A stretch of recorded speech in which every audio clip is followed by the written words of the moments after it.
forman parte de la noticia. La economía ecuatoriana está viviendo momentos difíciles. No quisiéramos usar el tema recesión porque la verdad es que es complicado usarlo. Pero para hablar del tema hemos invitado a la mesa al PhD José Abel de Fina. Muy buenos días, señor de Fina. Gracias por estar en Así Amaneció. Buenos días, Guillermo. Gracias por la invitación. Y empecemos por lo más importante.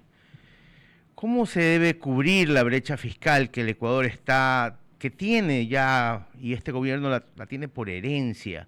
¿Qué podría hacer el gobierno para cubrirla? Claro, la respuesta a su pregunta es obviamente dependiendo de cuál sea el objetivo del gobierno, ¿sí? Y una de las máximas que debe tener un gobierno, un ministro de Finanzas, un ministro de Economía, es no hacer daño, ¿sí? Una de las cosas que ha venido haciendo el gobierno y ya han heredado también, como dice usted, es precisamente eh, captar dinero internamente de la seguridad social, ¿sí? Y ese tipo de cobertura de déficit hace daño a la oportunidad de inversiones que tiene la seguridad social, hace daño al mismo mercado de valores para el cual las inversiones de la seguridad social son extremadamente importantes. Entonces, cualquier forma de cubrir el déficit tiene que tener como objetivo no hacer daño, no romper el sistema, ¿sí? Eh, ¿Cómo puede cubrir el déficit? En el corto plazo, lo que está haciendo es obteniendo préstamos de organismos multilaterales, lo cual es una solución de corto plazo. El problema es, como usted sabe, usted mismo en su casa y los oyentes saben que cuando uno pide prestado, tiene que tratar de que esa inversión no sea solamente para consumo, sino que sea una inversión productiva. Esta situación es algo que no se está dando en el presupuesto. El diseño del presupuesto y la ejecución del presupuesto no busca sino cubrir las obligaciones que tiene, pero el monto de las inversiones productivas, de las inversiones que nos van a dar la salida de los déficits en los próximos años, es muy escaso. Así es. ¿Y usted cree que la receta del FMI podría pasarle la factura al presidente candidato? No ahora, no ahora porque si usted revisa los términos del acuerdo, eh, es consciente, el FMI es consciente que hay un proceso electoral a puertas. Entonces, lo que se le ha pedido al gobierno y lo que tendrá que hacer el gobierno hasta las elecciones es algo de mínimos. Ahora, si revisa también lo que ese acuerdo, lo que va a encontrar allí es que hay una serie de tareas que se le han puesto al Ministerio de Finanzas eh, y que tienen que ver con presentar soluciones a los problemas estructurales que tiene el Estado ecuatoriano. Desde ese punto de vista, las medidas fuertes, las medidas duras, las medidas que van a afectar la popularidad del gobierno son las que vienen después de las elecciones, después de la segunda, de la primera o de la segunda vuelta electoral, dependiendo de cómo sean los resultados. Pero las condiciones del Fondo Monetario Internacional para el país y los compromisos del gobierno vienen fuertes después de las elecciones.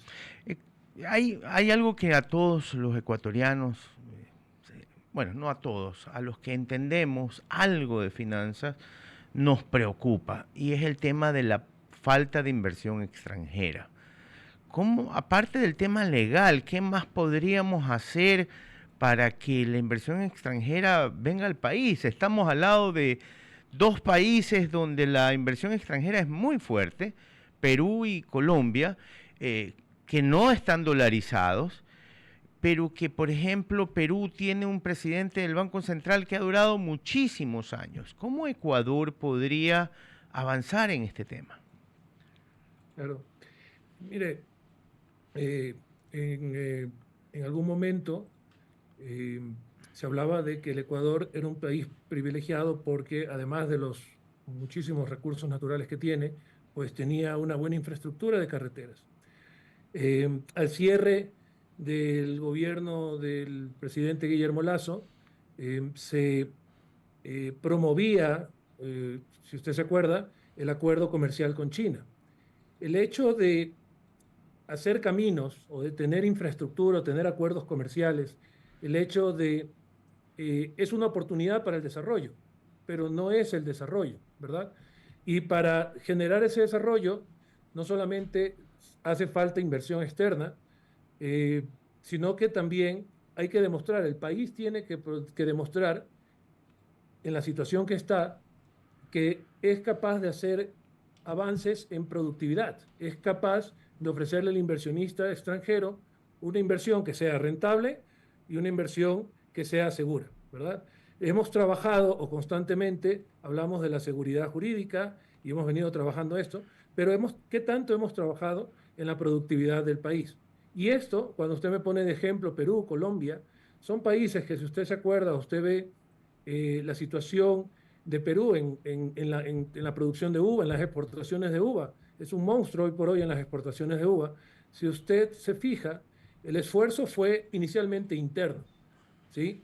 Y créame, hay muchos, y no es una crítica constructiva, por favor, hay muchos empresarios que hoy por hoy están en estado de crucero, o mejor dicho, no están haciendo inversiones, no están buscando mejoras de productividad, están manejando los negocios, dejando que estos continúen, precisamente por la situación crítica en la que nos encontramos en la economía y eso les desincentiva la intervención. Pero lo que tiene que buscar un gobierno, lo que tiene que buscar un Estado, es que sus individuos se vuelvan más productivos. Si nosotros hacemos el esfuerzo interno, con los recursos internos para demostrar productividad, eventualmente y muy pronto, creo yo, la inversión extranjera vendrá al Ecuador. Pero tenemos que no solamente generar seguridad jurídica, sino que tenemos que demostrar oportunidades y esas oportunidades no son solamente en recursos naturales, sino son en capacidad de utilizar bien esos recursos naturales y ser más productivos. Son las 8:50 de la mañana, estamos conversando con el PhD José Abel Delfina, quien es experto en finanzas corporativas y bancarias. Economista, Priscila Jacome le saluda. Una de las declaraciones que ha dado el ministro de Economía son las siguientes. Dice que si no hay recesión en Ecuador y si se da en Estados Unidos, bajaría la presión fiscal por los intereses de deuda y se abaratarían las exportaciones. ¿Qué tan real es esta deducción que hace el ministro? Sí, el bajar las tasas de interés, más bien lo que debería ser, según teoría económica, lo que debería hacer es más bien una baja de tasas de interés en Estados Unidos, debería hacer más fuerte el dólar, ¿sí? Entonces, esta reacción de bajar las tasas de interés, lo que sí hace es abaratar el costo del dinero para entidades financieras que buscan esos recursos en el exterior. De lo que puede ser que esté hablando el ministro es de esperar que el dólar se deprecie.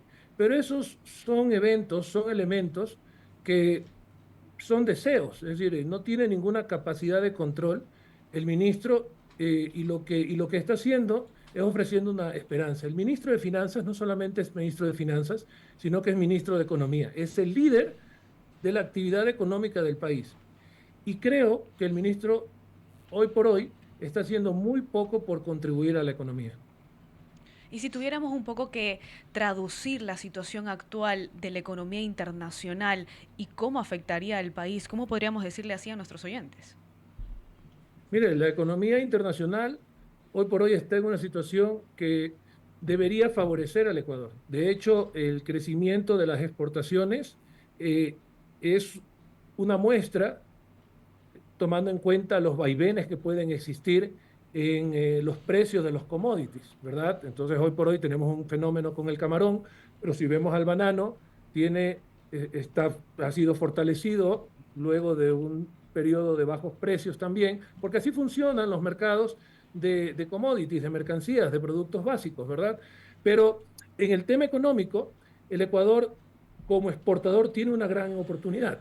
El problema del Ecuador es que no existe hoy por hoy los mecanismos para desarrollar esa oportunidad internamente. Vamos a lo que estábamos hablando anteriormente de inversión extranjera, vamos a lo que estábamos hablando anteriormente de pedir prestado a los mercados internacionales, pedir prestado como Estado para invertir productivamente en agroexportación, por ejemplo, entre otras cosas, que puede hacer muy bien el país. Entonces, la situación de los mercados internacionales en general es atractiva. Pasemos el tema de Japón, que es que habría que discutir sobre ese tema, ¿verdad? Bastante, pero la situación en los mercados internacionales es atractiva. Lo que no estamos siendo capaces los ecuatorianos en los últimos 20 años es de impulsar realmente nuestra capacidad exportadora, especialmente estando los dolarizados. Es importantísimo exportar, porque si no, no entran dólares a la economía y no hay liquidez. ¿Qué es lo que se ha hecho Perú? Perú ha promovido su capacidad exportadora y hoy por hoy tiene un superávit comercial. Tiene 22 TLCs. Bueno, tiene 22 TLC, sí. Nosotros tenemos 2. Respetando lo que dice usted, tenemos 2, pero aunque tengamos 22 TLCs, si con los 2 que tenemos, que son importantísimos, no hemos hecho nada, hacer TLCs, como le digo, es una oportunidad, como dice usted, es una oportunidad para el desarrollo, pero hay que hacer otras cosas, muchas cosas más para que el desarrollo.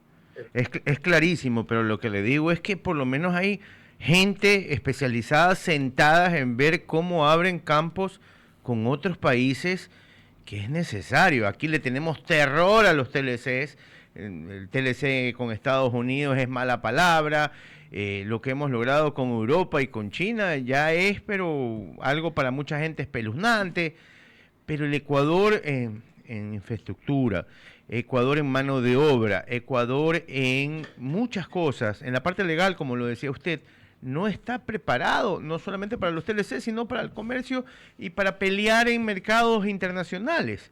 Eso es la preocupación, señor Defina. Es cierto, estoy de acuerdo con usted. Fíjese, pero también además fíjese que en los Estados Unidos también les tienen miedo a los TLCs, ¿sí? Y en Reino Unido también le tienen miedo a la apertura, porque eso implica por eso salió renunciar a ciertas actividades, renunciar a fuentes de empleo, renunciar a ciertos ingresos, ¿verdad? Eso lo vamos a encontrar. Pero cuando la gente no tiene a dónde más productivo que saltar, cuando usted le dice, tenemos un TLC, ¿ok? Y además le dice, tenemos la inversión y tenemos las oportunidades para entrar, entonces le está ofreciendo un camino al pueblo ecuatoriano para aprovechar ese TLC, para que no tenga el temor y no esté preocupado más de lo que le vas a quitar de lo que va a obtener. Entonces lo que tienes que hacer es que haya la inversión necesaria atrás de los TLCs para que los beneficios económicos se hagan realidad. Así es. Señor Defina, muchísimas gracias por haber estado esta mañana en Así Amaneció, pero esperamos volverlo a tener en un futuro cercano porque su conocimiento casi catedrático, ha sido el día de hoy, es muy valioso para que la gente se dé cuenta, los inversionistas, la gente de negocios y la persona de a pie de lo que está pasando en el Ecuador y en el mundo. Muchísimas gracias, Guillermo, por la invitación y siempre a las órdenes. Era el señor José Defina, él es PhD, experto en finanzas corporativas y bancarias y desarrollos de negocio, tema de la brecha del presupuesto del Estado. Estuvo hoy en Así Amaneció.